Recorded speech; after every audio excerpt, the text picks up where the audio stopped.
നമ്മൾ ഈ സ്ഥാപനം തുടങ്ങിയിട്ട് പിന്നെ കൂടുതലായിട്ട് നമ്മൾ ഇവിടെ ഉണ്ടാക്കുന്നത് നമ്മൾ ഹൈ പ്രഷർ സ്റ്റൗ ആണ് കൂടുതലായിട്ട് ഉണ്ടാക്കുന്നത്. ഹൈ പ്രഷർ സ്റ്റൗ എന്ന് പറഞ്ഞാൽ ബിരിയാണി സ്റ്റൗ അത് രണ്ട് നമുക്ക് യൂസ് ചെയ്യാൻ പറ്റുന്നുണ്ടെന്ന് പറഞ്ഞു. അങ്ങനെ ഗ്യാസ് ചെലവ് ലാഭമായിട്ടാണ് അത് അവർ ലിസ്റ്റ് തരും. അല്ലെങ്കിൽ അവരുടെ കിച്ചന്റെ അളവിനനുസരിച്ച് നമ്മൾ അവിടെ പോയിട്ട് സൈറ്റിൽ പോയിട്ട് നമ്മൾ അളവ് എടുത്തിട്ട് നമ്മളെ പൊറാട്ടക്കല്ലോ സ്റ്റൗ ഇൻഡസ്ട്രിയിൽ ജോലി ചെയ്യുന്നുണ്ട്. അത് സാധാരണ ഓൾറെഡി എല്ലാവർക്കും ഉപയോഗിക്കാൻ ഒരു സ്റ്റീലാണ്. അത് വീണ്ടും തുടച്ച് വൃത്തിയാക്കണം. എന്നാ പിന്നെ ചെറിയൊരു ഡോൾസുകൾ വരുമോ? ഇല്ല, അന്ന് ഞങ്ങൾ തുടങ്ങിയ സീസണിൽ ഡ്രോയിങ് തരാണെങ്കിൽ ഐറ്റംസ് നമ്മൾ ഉണ്ടാക്കി കൊടുക്കും.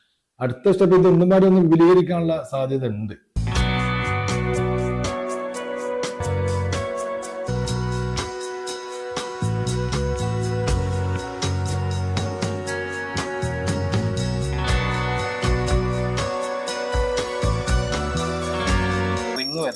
ഈ റിങ്ങും അതേപോലെ സെൻട്രൽ ഹൈ പ്രഷറും കൂടി വരുന്ന മോഡലാണ് ഇത്. അധികം ജില്ലയിൽ